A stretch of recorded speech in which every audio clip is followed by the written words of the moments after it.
Assalamualaikum warahmatullahi wabarakatuh. Salam sejahtera bagi kita semua. Om Swastiastu, Namo Buddhaya, dan salam kebajikan. Salam sehat untuk semuanya. Berjumpa kembali di Podcast Sehati, Podcast Sehat bersama Swandi.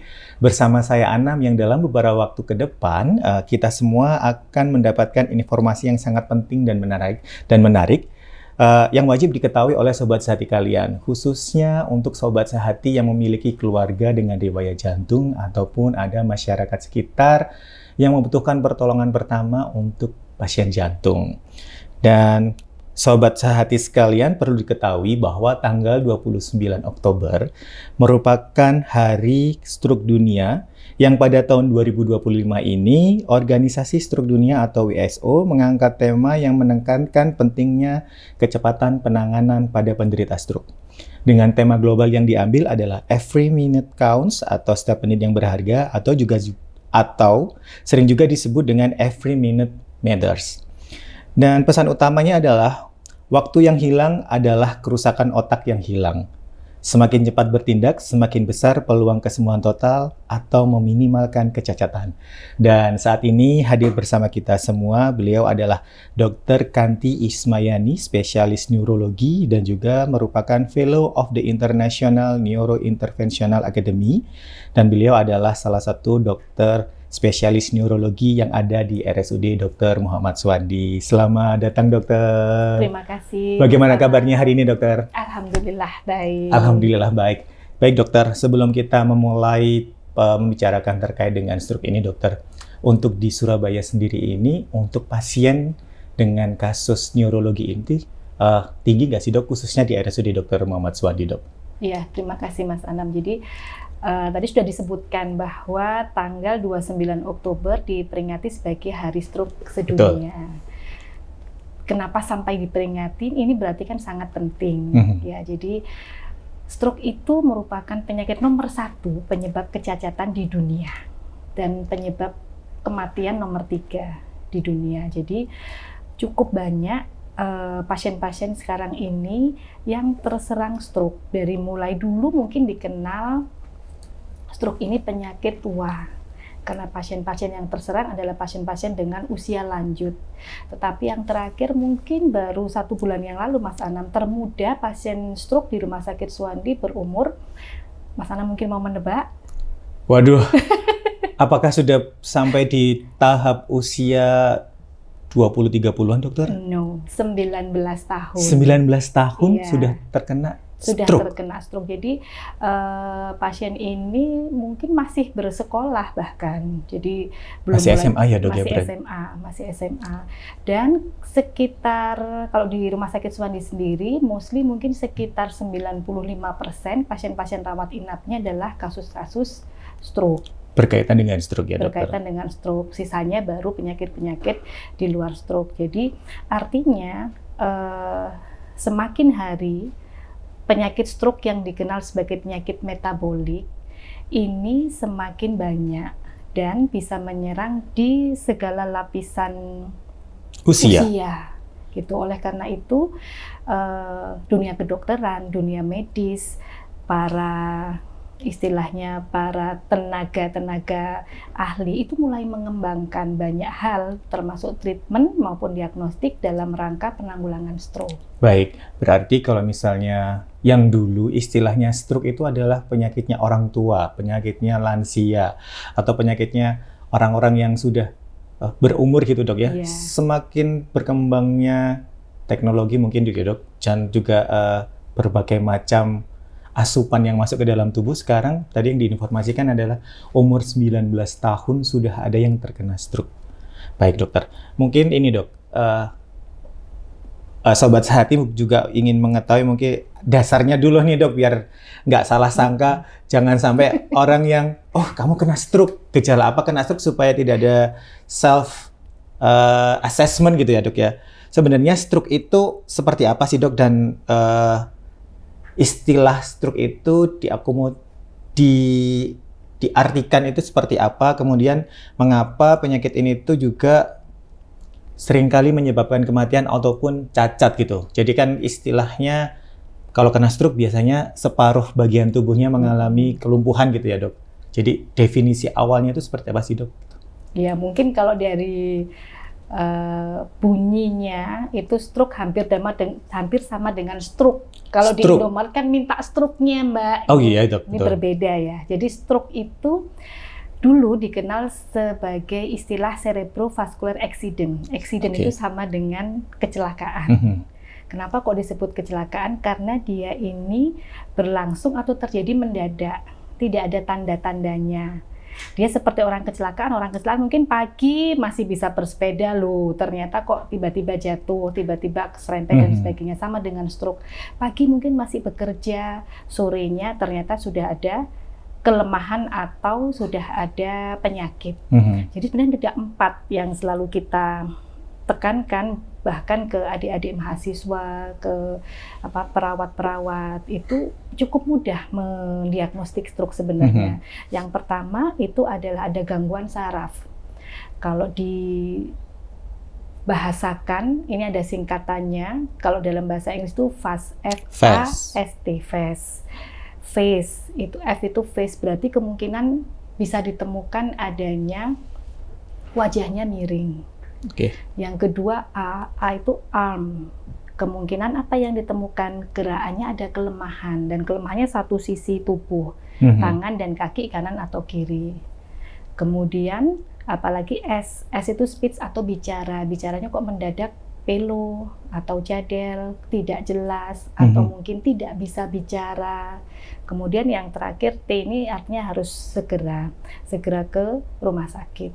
Itu yang pertama. Jadi harus ada gangguan pembuluh darah di otak atau gangguan otak yang FAS tadi. Kemudian yang kedua adalah akut, karena tadi akut itu adalah mendadak seperti accident tadi. Jadi pagi ini baik, sore sudah ada keluhan. Kemudian yang berikutnya adalah karena gangguan pembuluh darah di otak. Jadi misalnya ada pelat, tapi karena ada tumor otak itu bukan stroke. Jadi murni betul-betul karena gangguan pembuluh darah di otak dan berlangsung lebih dari 24 jam. Jadi kalau misalnya masih 1 jam gitu terus membaik sendiri, itu juga belum dikategorikan stroke tapi mengarah ke stroke. Pertanda gitu ya, Dok ya. Harus mulai dipertimbangkan untuk segera periksa ya, Dok ya. Iya, harus segera ke rumah sakit. Oke, dokter. Jadi itu adalah salah satu ini ya, Dok, supaya tahu bahwa kalau ada orang yang tiba-tiba dari FAST tadi hanya satu gejala dan tidak ada gejala-gejala yang lain, itu bukan stroke ya, Dok. Siapa tahu habis keselio gitu ya, Dok ya. Jadi tangannya jalannya agak miring, itu adalah bukan gejala stroke tapi karena memang ada gangguan kesemutan saja gitu. Untuk mengenali stroke lebih jauh, itu tadi adalah salah satu ciri-ciri yang harus diperhatikan oleh masyarakat sekitar, karena sekali lagi manusia itu makhluk sosial gitu ya, Dok. Jadi harus saling tolong-menolong apabila ada masyarakat yang lain mengalami gejala-gejala seperti itu untuk dapat segera menghubungi pihak yang profesional ya, Dok. Iya, betul. Baik, kemudian dokter, untuk yang stroke tadi itu kan tadi disampaikan dokter dari umur 19 sudah mulai nih, Dok, ada yang terkena gejala stroke. Kalau misalnya bisa dikategorikan, Dok, siapa saja sih, Dok, yang mempunyai resiko tinggi untuk bisa terkena stroke dan faktor-faktor apa yang dapat dihindari supaya masyarakat itu juga terhindar dari stroke gitu, Dok. Karena kan kalau umur 19 tahun sepertinya sudah mulai miris ya, Dok, karena masih usia produktif tapi sudah bisa terkena stroke lah. Untuk menghindari hal tersebut dan siapa saja sih sebenarnya yang punya resiko? Apakah jenis kelamin juga mempengaruhi atau genetik juga mempengaruhi? Seperti apa, dokter? Iya, terima kasih. Ini memang sangat penting diketahui oleh masyarakat luas. Jadi kalau tadi saya menyebutkan stroke itu dikarenakan gangguan pembuluh darah di otak. Penyebabnya berarti itu. Terus sebenarnya kita bisa mengetahui, membagi, dan ini sangat penting diketahui. Jadi ada 2 faktor resiko. 2 faktor resiko seseorang bisa terjadi di kemudian hari mendapatkan stroke. Yang pertama adalah faktor yang modifiable atau yang bisa dikendalikan. Contohnya apa? 1, hipertensi, diabetes, kemudian penyakit jantung, penyakit ginjal, kolesterol, asam urat, obesitas, masyarakat atau orang yang tidak pernah bergerak, jadi kurang aktivitas fisiknya, ini bisa di kemudian hari menjadi stroke, salah satu penyebabnya salah ya dok satu ya. penyebab stroke.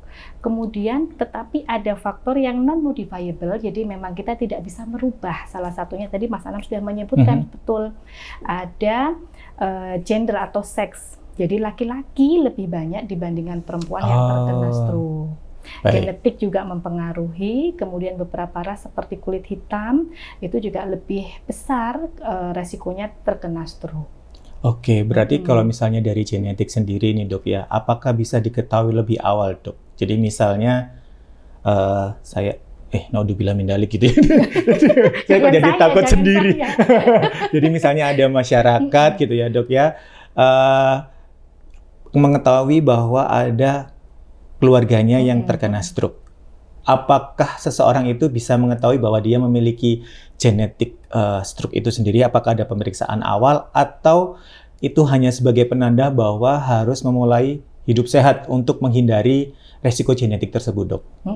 Jadi sebenarnya bukan penyakit stroke-nya diturunkan dari kromosom dan kemudian diturunkan kepada keturunannya, tetapi kualitas pembuluh darahnya ini yang diturunkan. Jadi misalnya bapaknya stroke, kemudian anaknya belum tentu stroke, tapi mungkin bisa aja jantung koroner. Jadi ketika nanti ada entah kakek neneknya atau keluarganya atau bapak ibunya yang menderita penyakit-penyakit jantung, diabetes atau stroke, sebenarnya mulai sedini mungkin ya minimal 30 tahun ke atas melakukan regular check up. General check up itu ya dok ya? Check up. Kemudian yang kedua ya tentu saja memperbaiki lifestyle atau pola hidup. Jadi kalau misalnya ada diabetes atau hipertensi ya dicek secara berkala. Ketika ada kenaikan, mulai ada kenaikan sedikit, kita sudah bisa langsung melakukan penanganan, tidak harus langsung obat, tetapi bisa merubah gaya hidup dulu. Preventif terlebih dahulu ya dok ya. Jadi sebelum melakukan, kalau istilahnya itu lebih baik mencegah daripada mengobati ya dok ya. Baik, dokter tadi kan sesuai dengan tagline di awal nih dok bahwa every minute counts gitu dok. Seberapa penting kecepatan dalam penanganan stroke dok? Jadi supaya masyarakat juga paham. Kenapa sih kok every minute itu sangat count, sangat berharga gitu ya dok dalam pasien stroke ini dok? Iya penting, sangat penting. Kenapa? 1 jam kita terlambat, otak kita akan menua 3,5 tahun. Misalnya tadi anak 19 tahun. 1 jam terlambat ya dok? 1 jam terlambat. Anak 19 tahun berarti dihitung aja kalau terlambat 1 jam, dia berarti usianya 22,5 tahun. Itu 1 jam. Apa sih dok yang terjadi kalau otak itu tua? Otak tua ya banyak sekali, pasti mempengaruhi kognitifnya.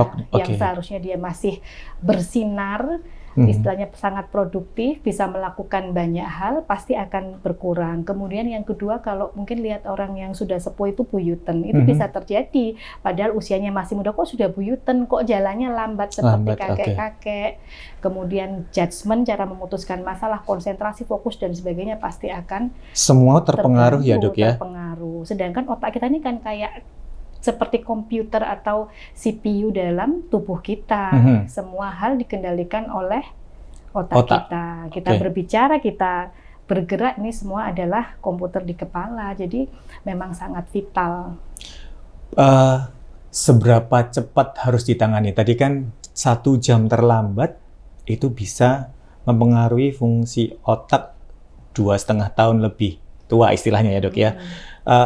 Untuk penanganan sendiri ini dok, sebaiknya ada golden periodnya nggak sih dok? Ada jamnya yang paling pas nggak sih dok? Atau maksimal pasien terkena stroke itu berapa lama? Kemudian kapan menentukan bahwa istilahnya itu seperti di stopwatch gitu ya dok ya? Pasien kena stroke ada stopwatchnya, itu pada kondisi pasien seperti apa? Apakah sudah mengalami pingsankah atau ada gejala tiba-tiba tangannya mulai lumpuh atau seperti apa dok? Iya, jadi seperti yang kita tadi sudah diskusikan, semakin hari ini kemajuan di bidang kedokteran itu semakin baik.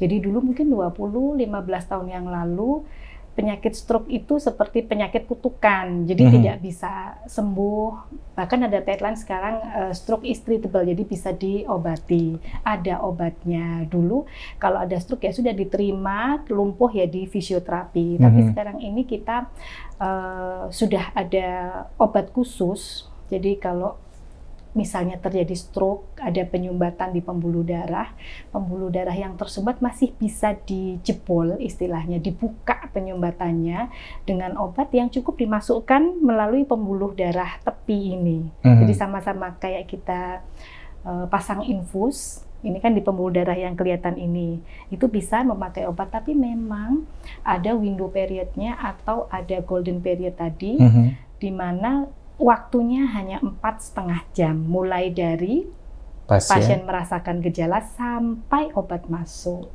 Jadi tidak boleh terlambat kalau bisa masyarakat atau pasien-pasien yang merasakan gejala stroke sebaiknya langsung menuju ke rumah sakit, tidak perlu mengurus rujukan atau ke dokter praktek dulu, tapi langsung ke UGD, itu yang betul.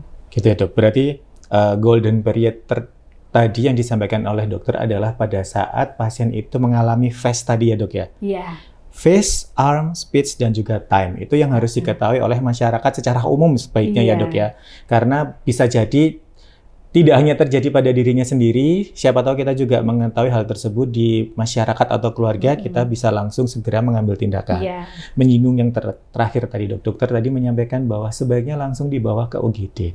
Ada nggak sih dok program dari pemerintah sendiri ya dok ya terkait untuk pasien-pasien yang mengalami atau ada keluarganya atau wilayah sekitarnya yang terindikasi untuk pasien stroke, karena kan di Surabaya sendiri ya dok khususnya itu kan Bapak Wali Kota juga sangat memberikan apresiasi dengan adanya bantuan-bantuan kader yang ada di masing-masing kecamatan. Apakah ada program khusus dok terkait untuk pencegahan stroke di masyarakat ini dok? Iya, terima kasih Mas Anam. Sebenarnya Persatuan Dokter Spesialis Neurologi Indonesia itu sudah cukup lama bekerja sama dengan pemerintah Kota Surabaya, khususnya dengan Dinas Kesehatan Kota Surabaya. Jadi mungkin sudah beberapa tahun yang lalu kita mulai kerjasama waktu itu, tetapi kita bekerja sama dalam rangka program pencegahan. Program pencegahan. Jadi dokter ke puskesmas. Nah, sejak tahun 2024 kita ada program yang baru. Program ini adalah menitik beratkan pada pasien-pasien yang berada dalam fase hiperakut. Jadi hiperakut itu yang betul-betul baru serangan, kemudian harus segera mendapatkan pertolongan sebelum 4,5 jamnya berlalu ini. Jadi kita mengupayakan pasien-pasien ini bisa tertransport dengan baik menuju ke rumah sakit. Kita kemarin itu sempat melatih tim gerak cepat, tim TGC. Tahun kemarin itu mungkin hampir seluruh perwakilan puskesmas, ada 63 puskesmas dan tenaga TGC, mereka sudah terlatih untuk satu mengenali, kemudian dua melakukan penanganan pertama, yang ketiga adalah merujuk atau merefer pasien ke rumah sakit yang sudah ready stroke. Yang sudah ready stroke itu artinya yang sudah ada pelayanan obat khusus untuk membantu melepaskan penyumbatan tadi. Baik, dokter, ini semakin menarik. Ada rumah sakit ready stroke ya dok ya. Jadi sebelum ke rumah sakit ready stroke tadi juga disampaikan bahwa sudah melatih tim TGC ya dok ya. Itu adalah salah satu program yang ada di pemerintah Kota Surabaya juga. Tim gerak cepat itu diaksesnya lewat 112 ya dokter ya. Betul. Baik. Untuk mengakses hal tersebut berarti apakah masyarakat ini bisa langsung menelpon 112 atau ada melalui yang kader tadi itu, kemudian apa nih dok kata kuncinya istilahnya dok? Apakah telepon supaya mendapatkan prioritas, karena kan TGC ini juga yang menggunakan tidak 1-2 orang tapi sangat banyak, karena Rumah Sakit Suwandi juga merupakan salah satu rujukan dari tim TGC untuk daerah pusat ya dok. Apakah ada yang harus disampaikan terlebih dahulu, misalnya, Pak, saya minta tolong ini stroke, atau ada kode-kode tertentu gitu nggak sih dok, supaya tim TGC-nya bisa langsung benar-benar gerak cepat gitu dok? Ya, jadi sebenarnya kata khusus atau keyword khusus tidak ada karena memang stroke ini bisa berupa apapun gejalanya. Kadang memang hanya wajahnya aja atau bicaranya saja, tetapi tim TGC kemudian tim call center ya, itu sudah kita latih untuk mengarahkan, untuk mengidentifikasi apakah ini stroke atau bukan, sehingga tim TGC waktu ke sana sudah mendapatkan deskripsi awal tentang pasien.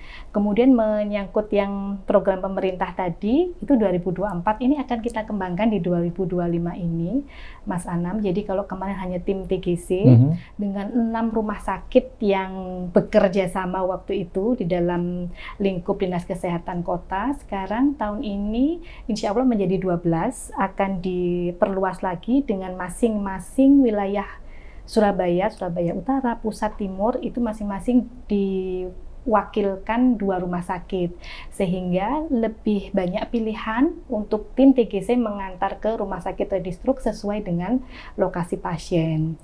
Kemudian yang kedua, kami akan melatih juga KSH, kader-kader Surabaya hebat ini yang mungkin sudah cukup banyak. Ini akan kami latih untuk pengenalan apa sih FAST itu, supaya lebih detail, sehingga nanti ketika ada di masyarakat ini sudah ada paling tidak sedikit yang lebih tahu untuk mengenali dan apa yang harus dilakukan. Ini lebih banyak pasien yang bisa tertolong untuk mendapatkan 4,5 jam ini lebih cepat. Terakhir tadi pagi masih saya mendapatkan pasien itu 2 hari yang lalu karena masih harus mengantri dulu ke puskesmas, padahal sudah stroke. Terus baru mendapatkan rujukan, kemudian ke poli, di poli barulah harus opname. Jadi sebenarnya di rumah sakit di Surabaya itu masih banyak masyarakat yang belum tahu dan belum paham. Padahal sayang sekali pemerintah sudah mencanangkan program-programnya dan memberikan fasilitas ya dokter. Menyediakan fasilitas, menyediakan infrastruktur, kemudian obatnya ini juga obat khusus meskipun kalau bayar itu mahal, tetapi bisa ditanggung oleh BPJS sehingga tidak akan ditarik biaya sepeser pun, untuk termasuk penjemputan tim TGC. Jadi untuk TGC ini, mohon maaf kok untuk TGC, untuk pasien ya dok ya yang terkena serangan stroke ya dok istilahnya dan punya ciri-ciri FAST, itu jangan takut berarti ya dok untuk segera menghubungi call center dan juga segera berobat ke rumah sakit yang sudah memiliki istilahnya ready dok? Ready stroke gitu ya, supaya segera ditangani dan bebas biaya karena itu semua ditanggung oleh BPJS. Menyangkut tentang ready stroke tadi dok, Rumah Sakit Suwandi ini kan salah satu ya dok ya, salah satu rumah sakit yang masuk ke dalam ready stroke. Tadi ada 6 sampai ke depan akan ada 12 ya dok. Iya. Berarti memang salah satu target pemerintah kota dan juga asosiasi organisasi dari dokter spesialis neurologi ini tujuannya adalah untuk menyebarkan informasi dan mempermudah masyarakat supaya masyarakat lebih aware dan juga dapat menangani pasien stroke-nya lebih cepat dan tepat. Seperti itu ya dok ya? Iya. Baik, terkait hal tersebut juga dokter, selain ada rumah sakit Suwandi ini ready stroke dan menerima pasien-pasien dengan gejala stroke ya dok, ada nggak sih dok pelayanan lain yang istilahnya untuk pasien stroke ini? Karena kan pasti stroke itu ada macam-macam ya dok ya. Penanganannya juga banyak nih dok. Ada nggak sih dok pelayanan unggulan lainnya gitu yang bisa diberikan kepada masyarakat terkait dengan stroke khususnya di RSUD Dr. Muhammad Suwandi dok? Ya, terima kasih Mas Anam. Jadi alhamdulillah di Rumah Sakit Suwandi ini salah satu rumah sakit pemerintah Kota Surabaya yang bisa dibilang cukup lengkap dan sangat lengkap. Kita ini ya dok ya, rumah sakit pendidikan juga soalnya ya dok ya. Iya, rumah sakit pendidikan juga untuk pendidikan dokter umum dan kemungkinan besar ke depan ada pendidikan dokter spesialis juga bertambah. Nah untuk pelayanan stroke sendiri ini sudah sangat lengkap untuk Rumah Sakit Dr. Suwandi. Jadi untuk diagnostik kita mempunyai tidak hanya CT scan, tetapi kita juga punya MRI. MRI. MRI. Yang terbaru ini kita mempunyai DSA namanya. DSA. Ya, Digital Subtraction Angiography. Jadi sebenarnya kalau CT scan saja ketika stroke kita hanya melihat gambaran otak. Tapi tadi kita ingat dan kita tahu bahwa stroke itu penyebabnya pembuluh darah. Jadi pasti pembuluh darahnya harus diperiksa. Bisa dengan CT angiografi, MR angiografi, jadi MRI tapi untuk angiografi kepala, untuk vesselnya, untuk pembuluh darahnya. Yang terakhir DSA ini, DSA itu gambarannya seperti pemeriksaan pembuluh darah, tapi masuk di cath lab, jadi kayak pemeriksaan kalau di jantung, pemeriksaan pembuluh darah koroner, ini pemeriksaan pembuluh darah di otak. Kalau urutannya yang paling bagus adalah dari mulai yang rendah, speknya itu MRI dan MRA. Kemudian yang kedua CT angiografi, yang ketiga DSA. Kenapa kok dia paling bagus? Karena kita bisa melihat 100% kondisi pembuluh darah di otak. Jadi kalau yang dua ini hanya melihat fotonya, yang ini kita bisa seperti melihat videonya. Jadi pembuluh darah itu kan seperti aliran air, dibayangkan kayak sungai ya dok ya, banyak cabang-cabangnya gitu. Banyak cabang-cabangnya kayak sungai. Nah di pemeriksaan yang ketiga ini kita bisa melihat bagaimana dia mengalir. Apakah ada hambatan, apakah alirannya ini lambat, bagian mana dulu yang teraliri.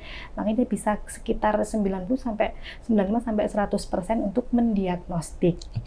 Tetapi bukan hanya diagnostik yang bisa dilakukan, ada juga terapeutik. Terapeutik itu berarti kita menangani problem atau masalahnya. Paling sering kalau gangguan penyebab stroke adalah adanya penyempitan pada pembuluh darah. Kalau mungkin di jantung dikenal pasang ring, iya, betul, di kepala juga ada pasang ring untuk penyumbatan itu. Kemudian berikutnya ada pembuluh darah yang tidak normal, misalnya pembuluh itu ada yang namanya aneurisma, jadi pembuluh darah itu melentung, istilah Surabayanya ya, atau dia ada apa, penggelembungan seperti ada udaranya gitu dok. Isinya tapi darah. Darah. Tapi karena dia menggelembung, dindingnya tipis, mudah pecah. Nah, itu berarti itu harus juga di eliminasi penggelembungannya. Itu salah satu contoh-contoh pembuluh darah yang tidak normal yang juga bisa dilakukan treatment melalui DSA ini tadi ya dok ya. Dan DSA ini sudah bisa dilaksanakan di Rumah Sakit RSUD Dr. Muhammad Suwandi ya dok ya.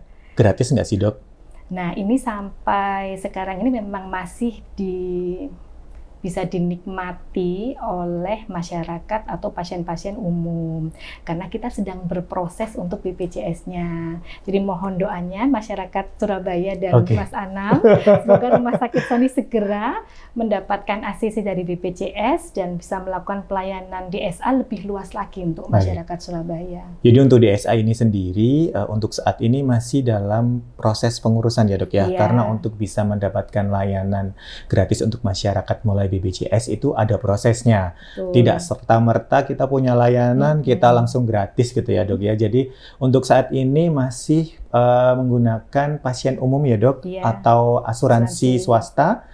Dan untuk kedepannya semoga bisa segera terlaksana bahwa untuk seluruh masyarakat yang membutuhkan, tidak hanya di Surabaya tapi seluruh wilayah Indonesia gitu ya.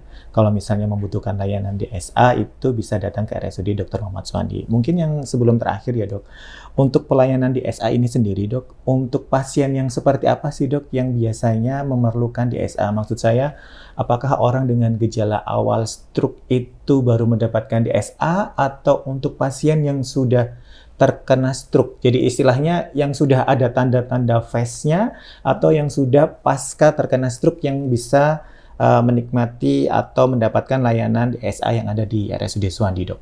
Iya, jadi memang hampir semua layanan itu pasti ada indikasinya. Termasuk untuk DSA ini. Memang dia ini adalah pemeriksaan atau tools diagnostik yang minimal invasif.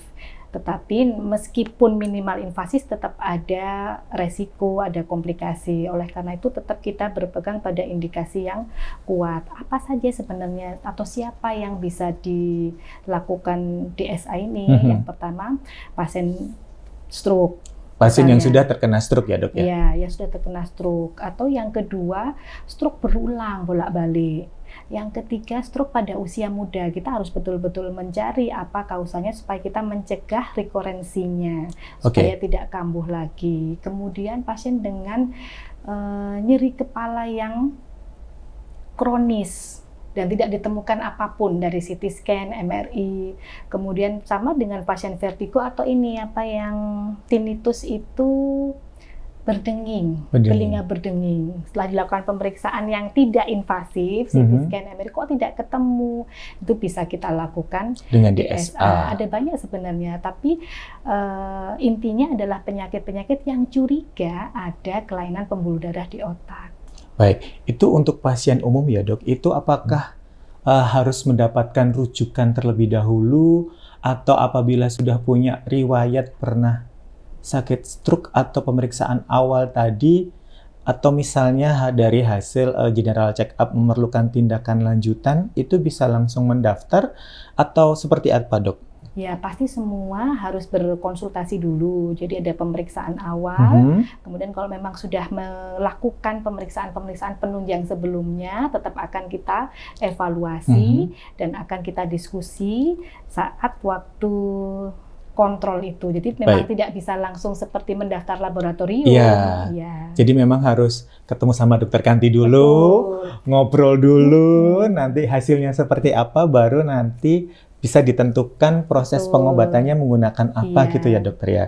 Baik dokter. Dan informasi yang sudah diberikan tadi dok, mungkin ada tambahan atau closing statement untuk masyarakat terkait dengan selain Hari Stroke tanggal 29 Oktober dok, mungkin ada pesan-pesan khusus untuk masyarakat supaya kita semua bisa menjaga diri ataupun orang lain di sekitar untuk menghindari atau meminimalisir terjadinya stroke dokter. Ya, terima kasih. Mungkin para audiens. Sobat sehati kita menyebutnya. Jadi sobat sehat bersama Suwandi gitu dokter. Sobat sehat bersama Suwandi pasti sudah tahu bahwa teorinya kita harus menjaga atau bergaya hidup sehat. Tetapi mungkin yang saya mau tekankan di sini karena kita berbicara tentang stroke, kami Rumah Sakit Suwandi mulai dari depan, dari loket, kemudian UGD, dokter spesialis, perawat, sampai dengan manajemen sudah istilahnya mempersiapkan diri, memberikan pelayanan stroke ini semaksimal mungkin. Tetapi kami juga ingin menekankan dan mengajak untuk masyarakat yang tadi mengalami FAS tadi untuk segera ke rumah sakit tanpa menunggu apapun, sesegera mungkin. Nah, kalau misalnya tidak ada keluarga, bisa menelpon 112 karena pemerintah Kota Surabaya juga sudah menyediakan cara untuk merefer atau merujuk pasien yang mungkin kesulitan ketika berangkat sendiri. Tetapi kalau sudah bisa berangkat sendiri atau ada transportasi, nggak usah menunggu 112 karena tetap pasti ada delay-nya. Kita 1 menit itu sangat berharga untuk otak kita. Baik, terima kasih banyak dokter. Terima kasih. Dan untuk para sobat sehati sekalian bahwa informasi yang kita dapatkan tadi dari Dr. Kanti semoga bermanfaat bukan hanya untuk diri kita sendiri tapi untuk masyarakat sekitar, karena sekali lagi kita adalah makhluk sosial, kita harus bisa melihat di sekeliling kita apabila ada yang membutuhkan. Dan untuk sobat sehati sekalian yang ingin mendapatkan informasi lebih lanjut terkait dengan DSA tadi ataupun layanan tentang stroke, bisa menghubungi pusat layanan dan juga sosial media yang ada di bawah ini, nanti akan kita tunjukkan. Dan untuk pemeriksaan awal sebelum mendapatkan istilahnya pengobatan atau tindakan yang dilakukan oleh dokter neurologi atau dengan dokter Kanti, sobat sehati juga bisa melakukan seperti tadi disinggung, general check up di Rumah Sakit Suwandi kita juga ada. Jadi tinggal menghubungi pusat layanan yang tadi saya sebutkan. General check up, hasilnya seperti apa, hasilnya dibawa ke dokter Kanti untuk mendapatkan pembacaan, kemudian dari situ kita juga setelah sama-sama menyayangi dan juga menjaga tubuh kita supaya tidak terkena gejala stroke. Dan sekian yang dapat saya sampaikan, mohon maaf apabila ada yang salah dan kurang disampaikan. Sampai jumpa di podcast Sehati selanjutnya. Saya Anam, Sekian, wassalamualaikum warahmatullahi wabarakatuh. Waalaikumsalam warahmatullahi RSUD wabarakatuh. Dr. Muhammad Suwandi, kami ada untuk Untuk Anda Anda melayani sepenuh hati. hati. Terima kasih dokter Terima atas kasih. waktunya.